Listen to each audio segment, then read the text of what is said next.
As World War II got underway, both the Allies and the Germans were looking for the knockout blow, the new weapon that would decisively defeat the enemy.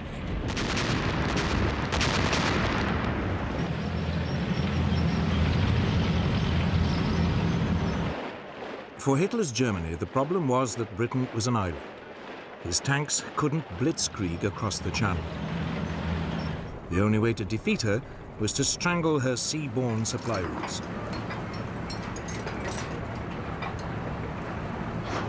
That meant warships, and above all, submarines.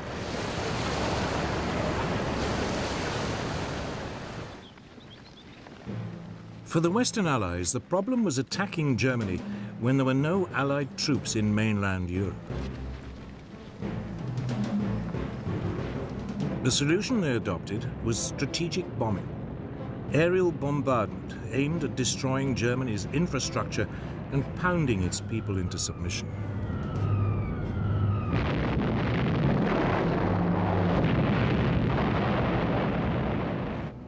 The two sides had adopted two very different tactics, but with one aim: to save their troops and to bring the war to an end as quickly as possible.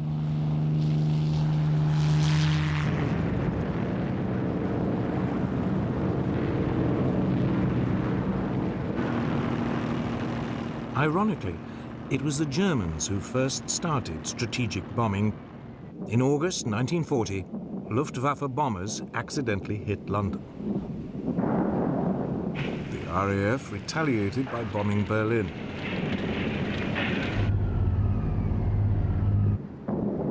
By the autumn, Germany was bombing Britain's cities almost daily, convinced the British would eventually crack.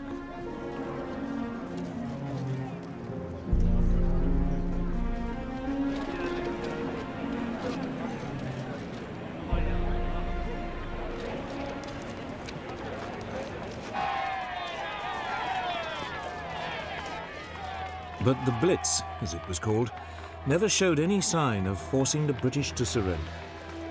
And by the summer of 1941, it was dying away as the Luftwaffe turned its attention to the war in Russia.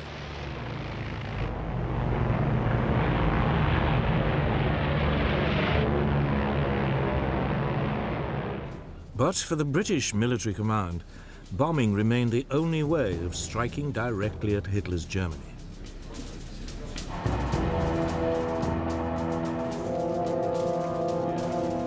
Moreover, by early 1941, the RAF was starting to receive a new generation of bigger, more powerful, four-engined bombers. These could carry loads of up to 18,000 pounds of bombs, 4 times the capacity of earlier aircraft. The first of these was the Short Stirling.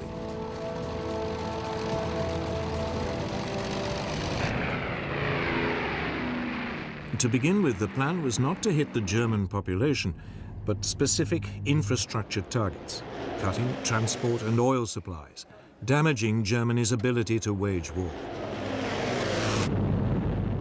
But it suffered one central problem. Britain's bombing was extremely inaccurate.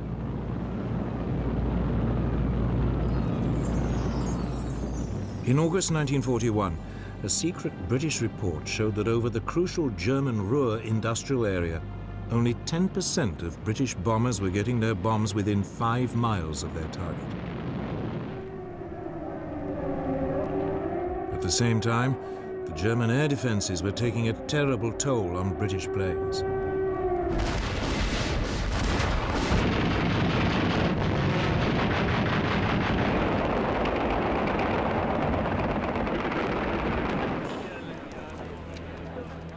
By late 1941, up to 10% of the bombers on any raid were being shot down, a loss rate which couldn't be sustained.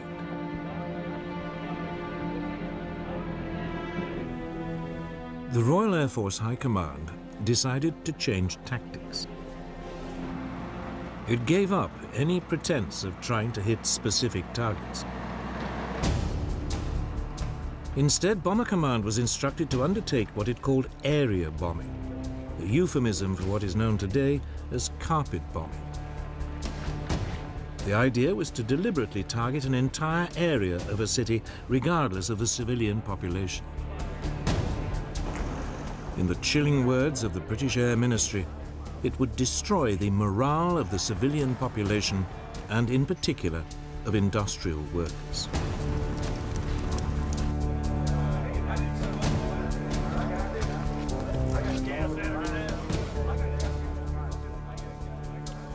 Its leading exponent was Air Marshal Sir Arthur Bomber Harris, who was now appointed Commander-in-Chief of RAF Bomber Command.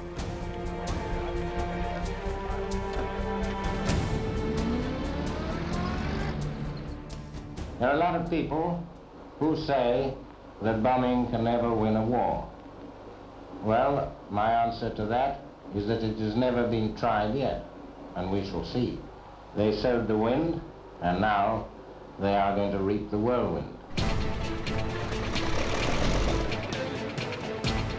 In spring 1942, Harris launched what was, in effect, a huge public relations stunt for what he preferred to call strategic bombing.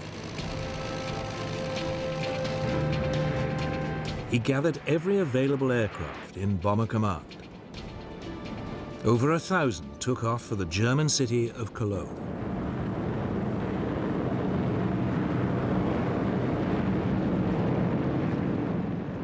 The city's defenses were overwhelmed. 600 acres were destroyed.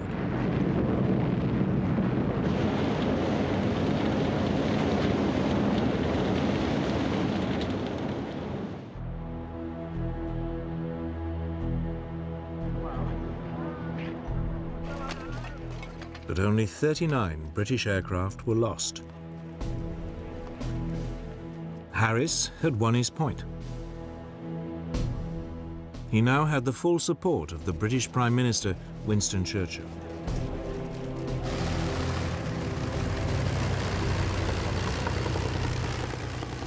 He also now had an outstanding new weapon, the Avro Lancaster, the finest heavy night bomber of the war.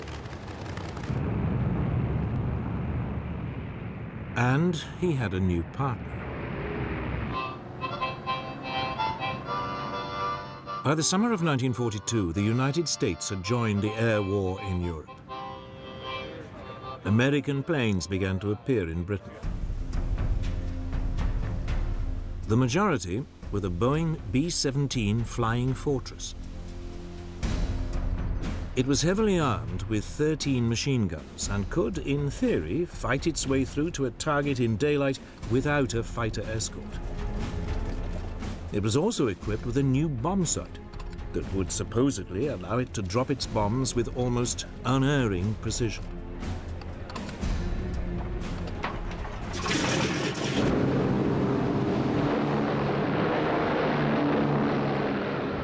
These features encouraged the Americans to ignore the lessons of the early British campaign and return to targeted raids on Germany's infrastructure.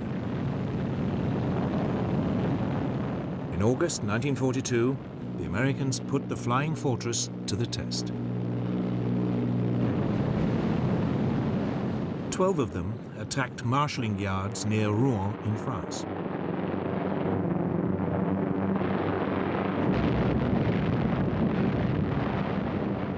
Damage was slight, but the United States lost no aircraft. For the Americans, it was the proof that daylight raids on infrastructure targets could work.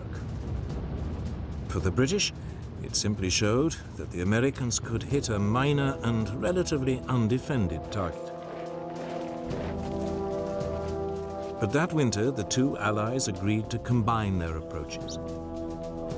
They would launch a massive bombing campaign against Germany's industrial heartland. The Americans would attack by day against carefully selected infrastructure targets.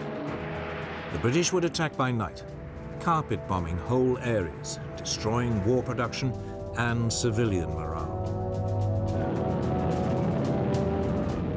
They hoped it would be so devastating, it might even bring the war to an end.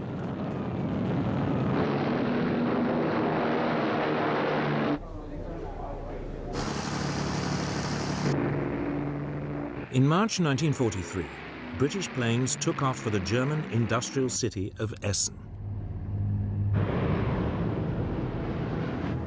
High-speed Mosquito light bombers went in first, dropping flares to highlight the targets.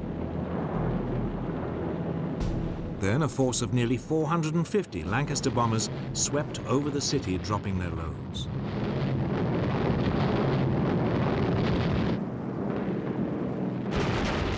The German defenses were overpowered. Only 14 British aircraft were shot down.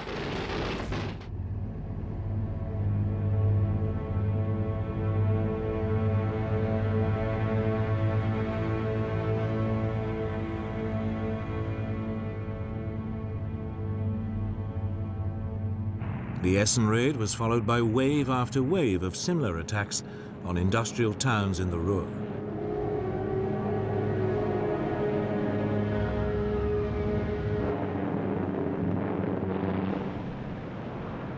But the German air defenses now began to get the measure of the Allied attacks.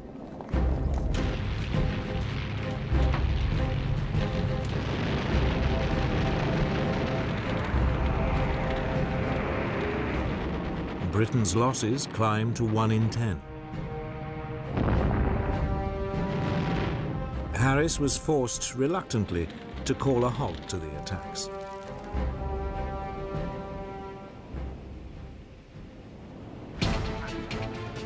But then he was informed about a new Allied invention.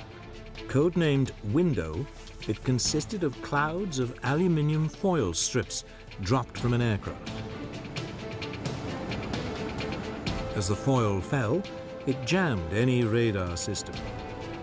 It promised to cripple the German air defenses.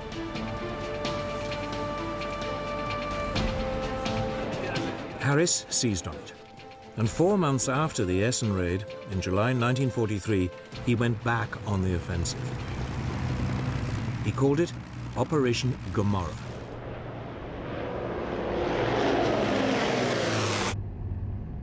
The target this time was the industrial port of Hamburg.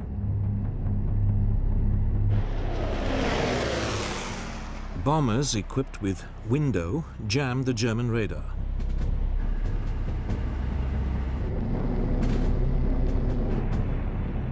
Other aircraft dropped incendiary bombs.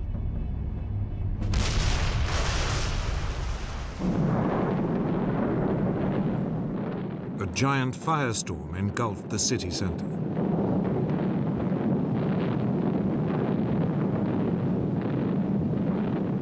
"40,000 people died, and 500,000 were made homeless.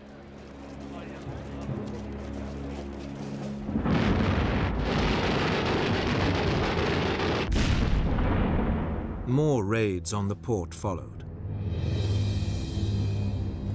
It was an enormous shock to the German people.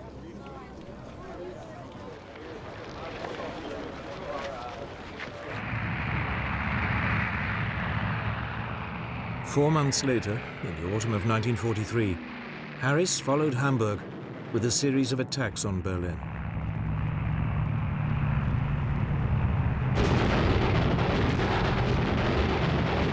But by now, the Germans were learning to overcome the effect of Window, and by spring 1944, British losses were back at nearly 1 plane in 10. Worse, there was no sign German civilian morale was cracking. Harris's carpet bombing campaign was just not working. But neither was the American alternative of targeting infrastructure.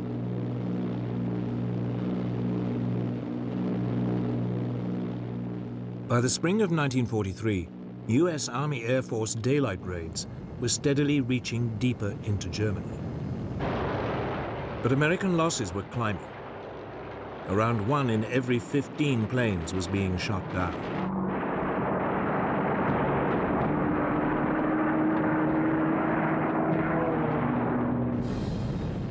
Yet undaunted, the American command now launched an attack on factories in the German towns of Regensburg and Schweinfurt.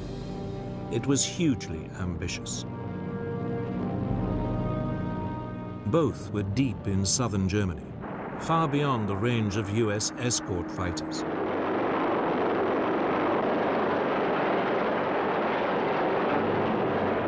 It was a disaster. The 380 flying fortresses, which US bomber chiefs had assured everybody wouldn't need a fighter escort, were harried and shot down. The loss rate was over 16%.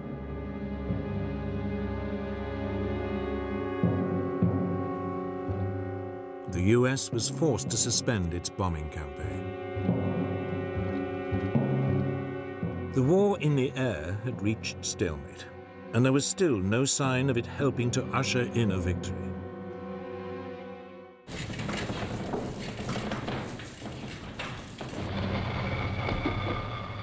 Then, in the early summer of 1944, as the Allies prepared to invade mainland Europe, the British and American air forces were tasked with disrupting German communication lines and oil supplies. It represented a return to targeted infrastructure bombing. But this time, the Allies had a new weapon. The British had experimentally modified a US fighter, the P-51 Mustang. The US engine had been replaced by a British-made Rolls-Royce Merlin. It gave the plane a much longer range. It was the ideal long-distance bomber escort.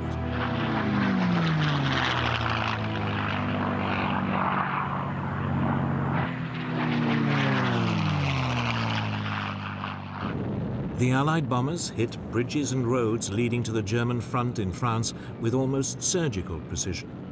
Oil supplies to the German military were drastically reduced.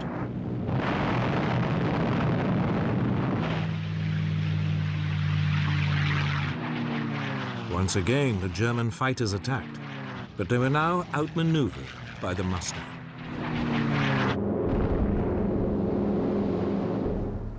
Much of the German Air Force, now running low on fuel, was grounded. The campaign of targeted bombing on Germany's infrastructure may not have been the knockout blow the Allies hoped for, but it was finally paying dividends. But one man was not impressed. Bomber Harris was still obsessed with the idea that ever more devastating carpet bombing attacks would stop Germany in her tracks once and for all. So it was that in late 1944, Britain returned to carpet bombing. German city after city was hit and devastated.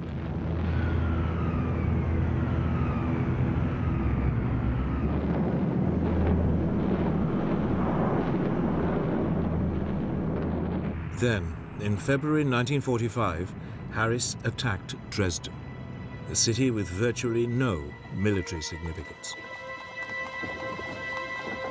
The city's civilian population had been inflated by refugees fleeing bombing raids elsewhere. Yet Harris seems to have had no regard for civilian life.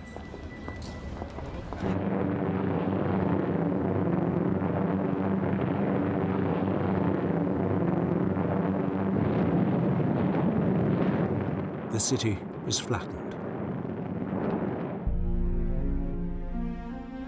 Some 50,000 people died.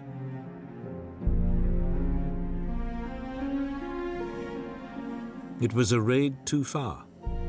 Finally, questions began to be asked about the morality, let alone the efficacy, of carpet bombing. Whatever it had achieved, it had been done at an horrendous cost of civilian and military lives. Critically, it had failed to break German morale, yet 60% of RAF crews had died before they had completed 30 missions.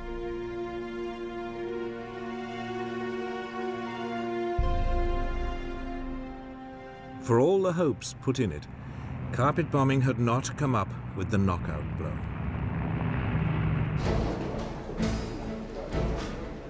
The Germans, meanwhile, had put their faith in an altogether different technology to give them the knockout blow they needed to win the war.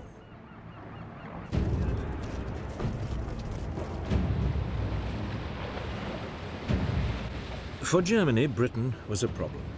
It was an island, and for once Hitler's formidable land forces were useless. Britain also had a much more powerful navy. Yet Hitler calculated that if he used what he had strategically, he could fatally disrupt the sea convoys that were keeping Britain supplied with everything from oil to food.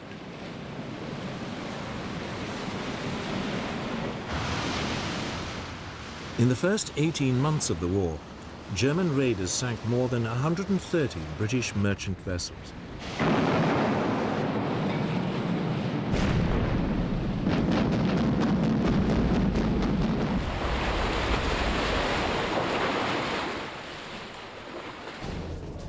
Some of the most effective raiders were the so-called pocket battleships, small but powerful warships designed in the 1930s to circumvent restrictions imposed on German rearmament after World War I. One, the Graf Spee, became particularly notorious.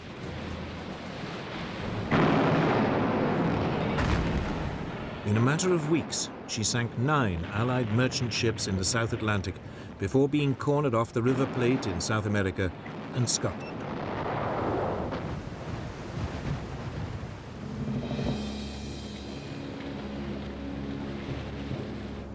But the raids were taking a serious toll. If the losses continued to rise, Britain would have real supply problems.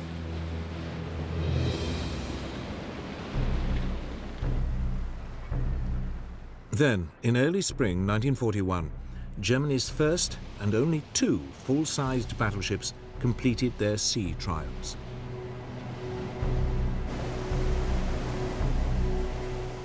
They sent a shiver through the British Navy. Their potential for destruction was enormous.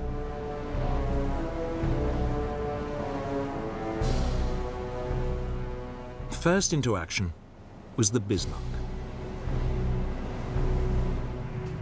In May, RAF reconnaissance aircraft spotted her in the Norwegian port of Bergen, trying to sneak out into the North Atlantic. The British Navy set off in pursuit. 2 days later, the Bismarck was sighted in the North Atlantic. Britain's latest battleship, the Prince of Wales, was sent to intercept her. With her was the British battlecruiser, Hood.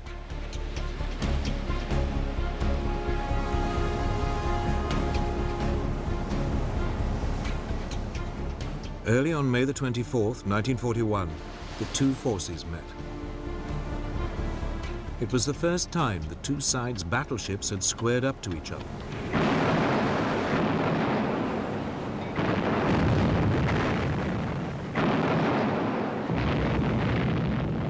Almost immediately, a shell from the Bismarck plunged through the weak deck armor of the Hood. It penetrated one of the aft magazines. There was a huge explosion. Only 3 of the Hood's 1,200 crew survived. The Prince of Wales, now outnumbered, retreated. It was round 1 to the Bismarck. 2 days later, Bismarck was spotted again, this time far to the south, several hundred miles off the coast of France. British Swordfish torpedo bombers swooped in.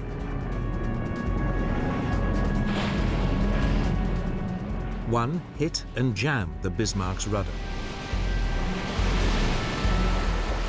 The following morning, 2 British battleships, the Rodney and King George V, caught up with the crippled Bismarck.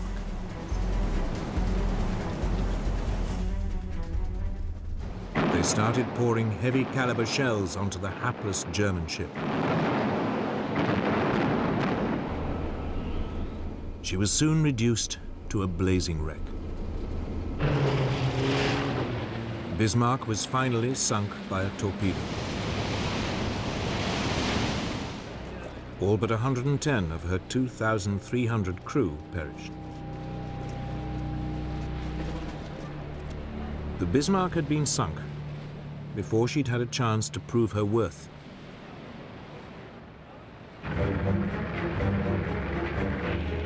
Then, in June 1941, Hitler invaded the Soviet Union. The war at sea entered a new phase.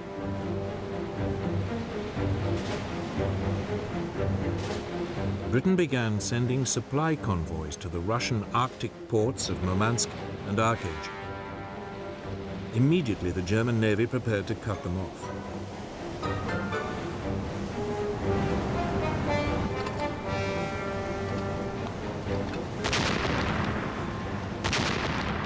Convoy after convoy was attacked or threatened. By summer 1943, it had become so dangerous, further convoys to Russia were suspended until the autumn, when it was hoped bad weather and poor visibility would offer some protection.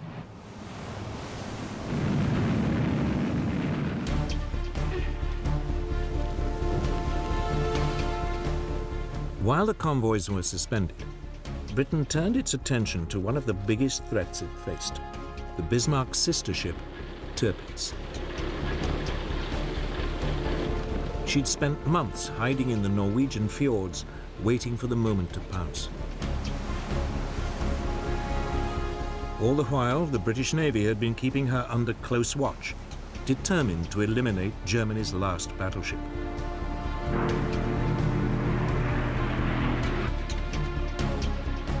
In September 1943, 5 British midget submarines known as X-craft were sent into the Norwegian fjords to sink her.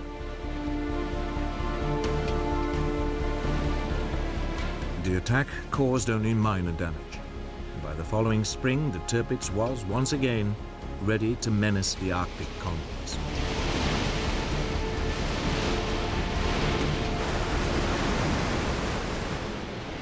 The Royal Navy now sent in a massive force to attack her.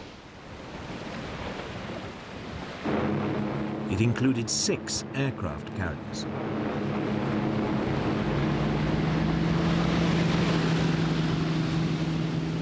They took the Germans completely by surprise.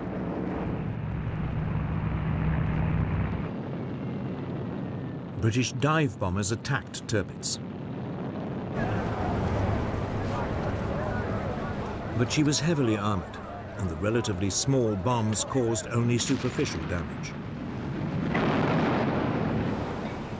3 months later, she was ready for action again.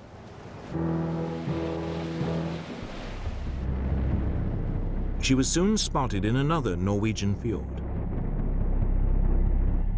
Lancaster bombers carrying massive 5-ton tallboy bombs were sent in to sink her once and for all. Tirpitz put up a smokescreen, which partially obscured her. Nevertheless, several bombs struck her bow, causing severe damage.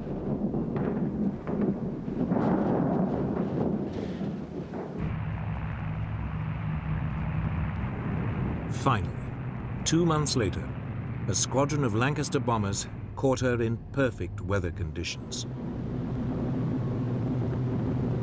3 tall boys struck home.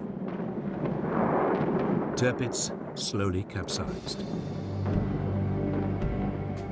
Almost 1,000 crew members went down with her. After more than 2 years of hiding and running from the British Navy, she had been sunk.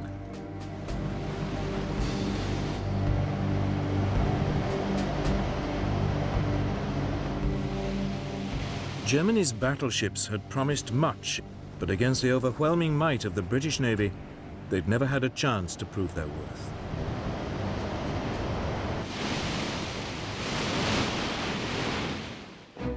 Hitler had lost the battle at sea, at least on the surface. But below the waves, it was a different story.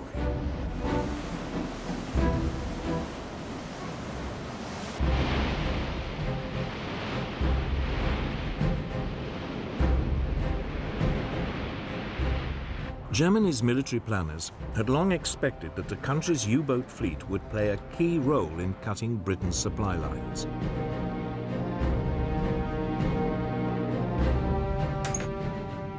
They could sneak up underwater on British merchant vessels, attacking them at the last moment. The submarines were also extremely agile on the surface.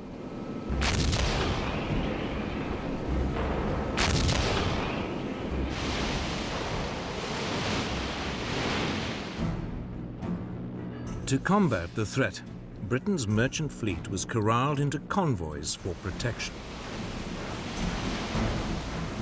But there was a serious shortage of anti-submarine ships to escort them.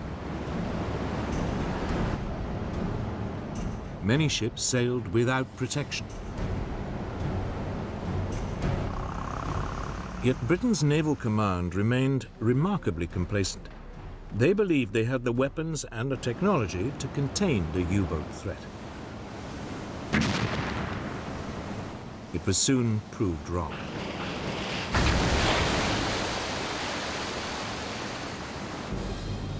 In the early months of the war, Britain's supply lines were harassed and disrupted.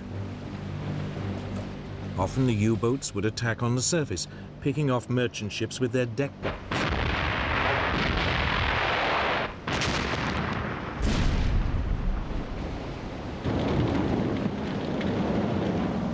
In response, the Royal Navy sent aircraft carriers equipped with submarine hunting aircraft to patrol the sea lanes used by the convoys.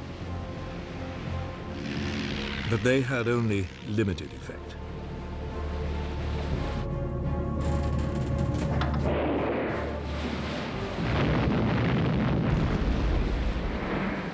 By the end of 1939, over 100 Allied merchant ships had been sunk by German submarines.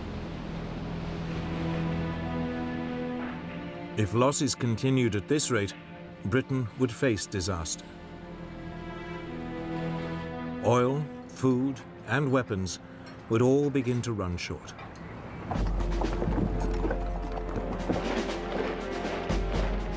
Then things got even more difficult. Germany overran France. Suddenly, the German Navy, which until now had been largely bottled up in the North Sea, had access to France's Atlantic seaboard. They now had a base to attack Britain's Atlantic convoys. France's Atlantic ports filled with newly built German U-boats, particularly the Type 7C ocean-going vessel. Admiral Karl Dönitz, head of the German U-boat service, now organized his submarines into what he called wolf packs. A group would be lined up across a likely convoy route. As soon as one U-boat spotted a convoy, it called in the rest to attack.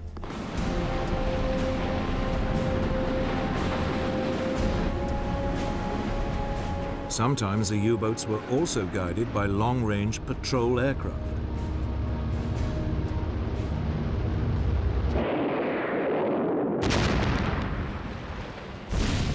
By the end of October 1940, up to 40% of Allied merchant shipping per convoy was being sunk.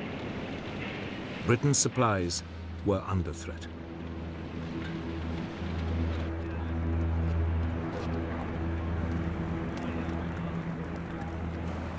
German U-boat crews called it the Happy Time, and top U-boat commanders became national heroes.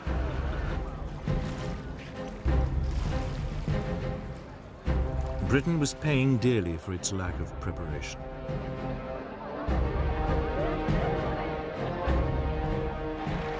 But finally, things began to change. A crash-building program of anti-submarine escort vessels was producing results.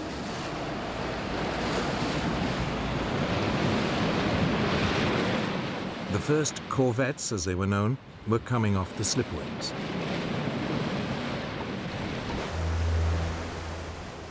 For the first time, Britain could set up permanent groups of warships to escort the supply convoys. But their effectiveness was limited by the fact that their top speed was 15 knots, 2 knots slower than the surface speed of a U-boat.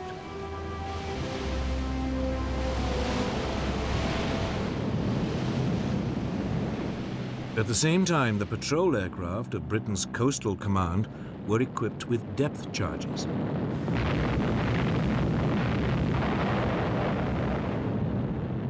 They lacked the range to cover the mid-Atlantic, but U-boats on the surface near their bases could be harried and forced to submerge.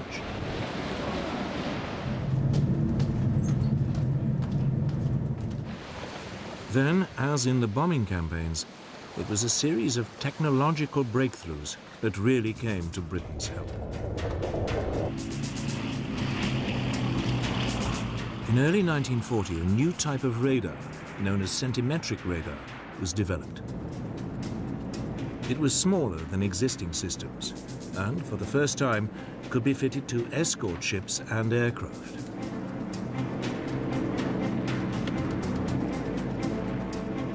Now, any German U-boat on the surface was vulnerable.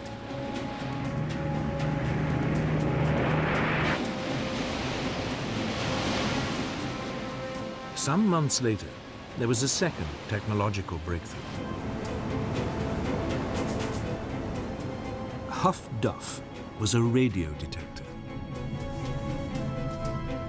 Anytime a German U-boat surfaced to communicate, Huff-Duff could pick up the radio signal and pinpoint its exact position.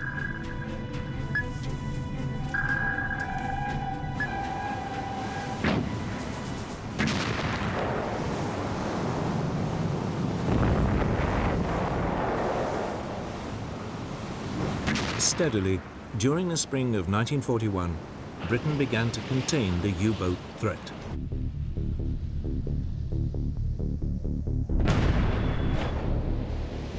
Merchant shipping losses fell by more than half.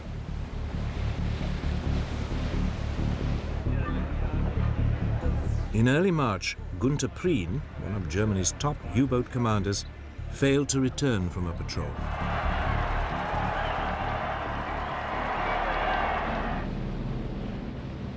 Shortly afterwards, 2 more top German U-boat commanders lost their lives in quick succession.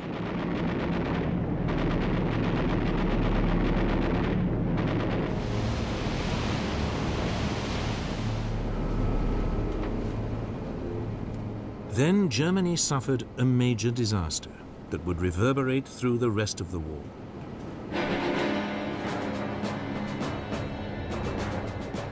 In May 1941, the British destroyer Bulldog forced U-110 to the surface and captured the submarine. On board was an Enigma machine used for encoding German signals. More importantly, Bulldog also captured the naval code books that went with the machine. It would provide vital assistance to Britain's code breakers. Soon, unbeknown to the Germans, Britain was getting a real insight into German naval communications.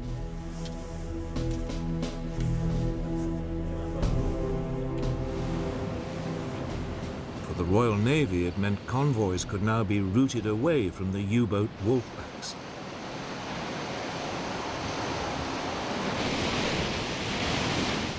Germany's submarines had to work harder and search further to find and sink their prey.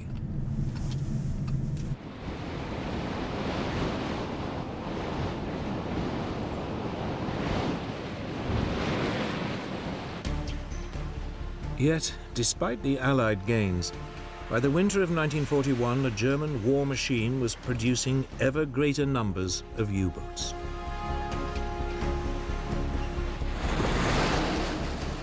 The long-term outlook for Britain's supply routes still looked ominous. Then, in December 1941, the war at sea changed decisively.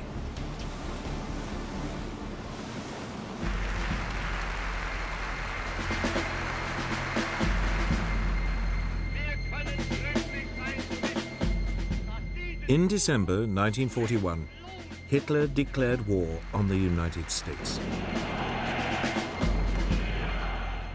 Almost immediately, Admiral Dönitz, head of the German U-boat service, sent submarines to attack US merchant shipping along the American seaboard.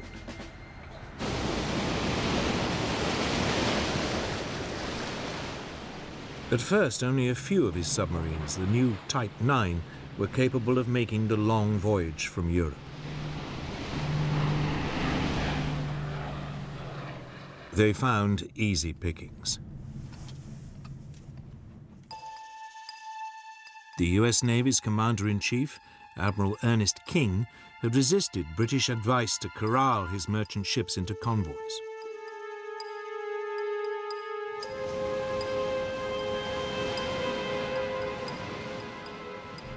Over a 3-month period, more than 400 US merchant ships were sunk or destroyed.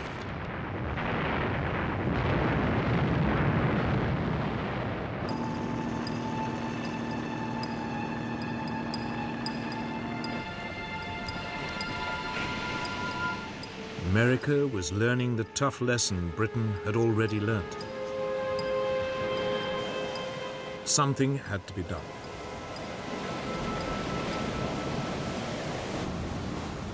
King now changed his mind, and by May 1942, the United States had introduced a limited system of convoys.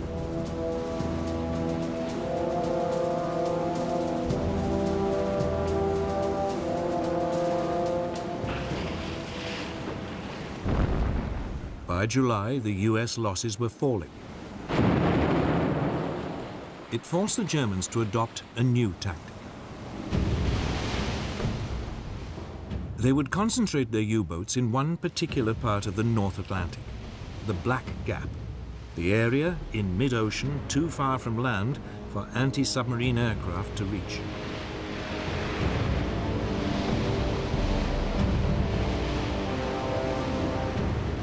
Often a convoy would be hit by more than 15 submarines coming at it in waves.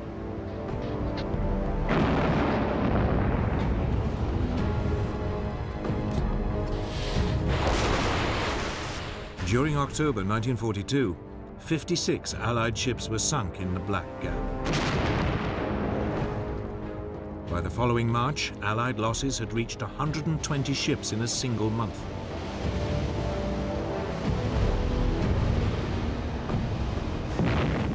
During the same month, the Germans lost only 12 U-boats. Hitler's tactic of disrupting Britain's supply lines so severely the country would collapse seemed a real possibility. It looked as though his U-boats might win him the war.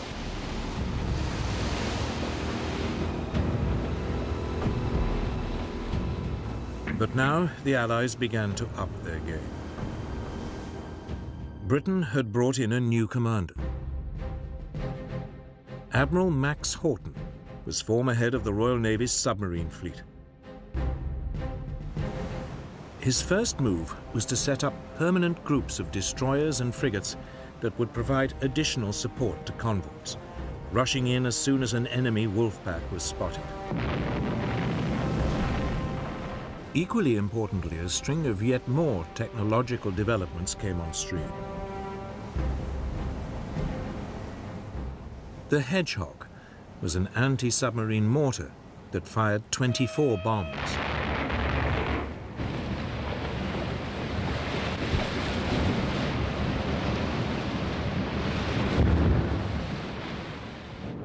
Allied aircraft were fitted with a new high-powered searchlight, the Lee light.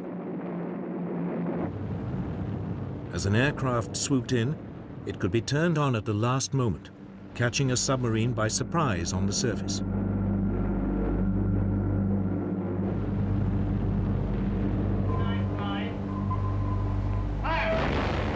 The steady technological advance now began to pay off.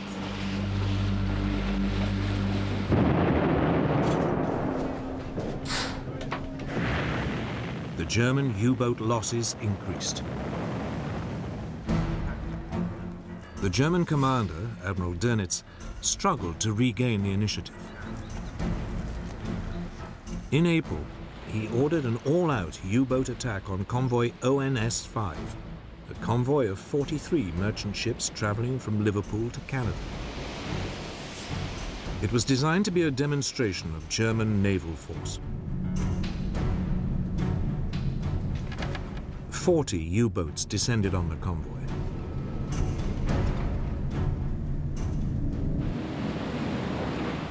The British sent in extra support groups. Anti-submarine aircraft flew from Canada.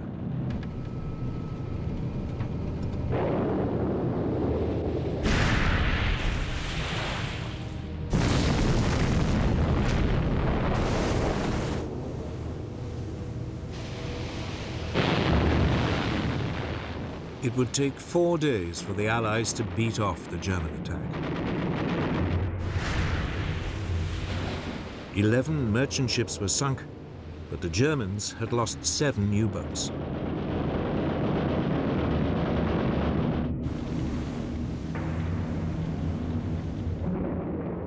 Two weeks later, Dönitz tried again, attacking a second convoy.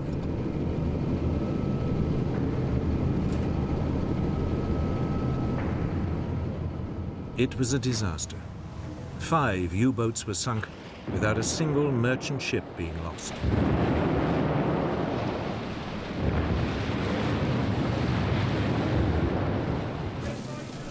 During May 1943, a quarter of all Germany's operational U-boats was sunk.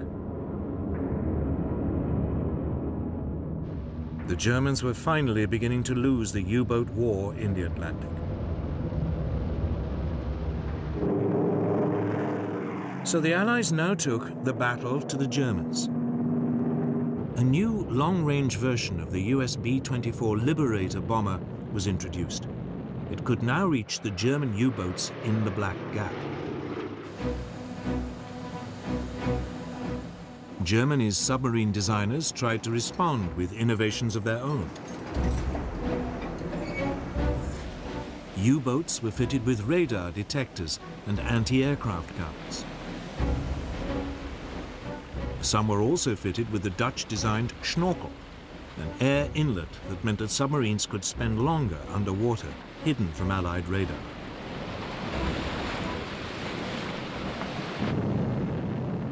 But it was too little, too late. The Allies still found them.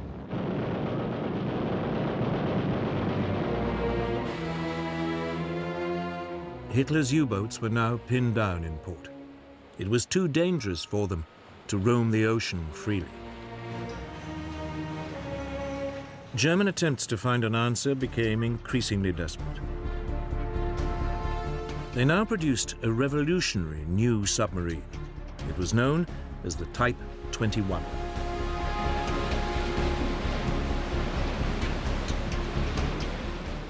It was electric-powered and capable of 17 knots while submerged, over twice the speed of a traditional submarine and fast enough to outrun most surface vessels. But again, it was too late. Only one ever became operational, and it never made contact with the enemy. By the end of 1943, the Allies dominated the Atlantic.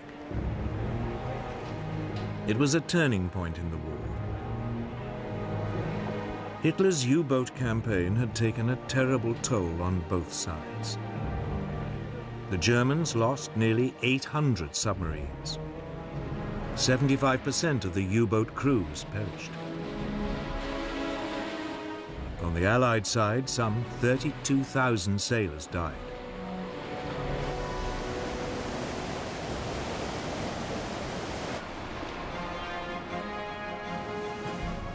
But now, at last, with the U-boats out of the way, great waves of US troops and equipment could flood across the ocean in preparation for the invasion of Europe.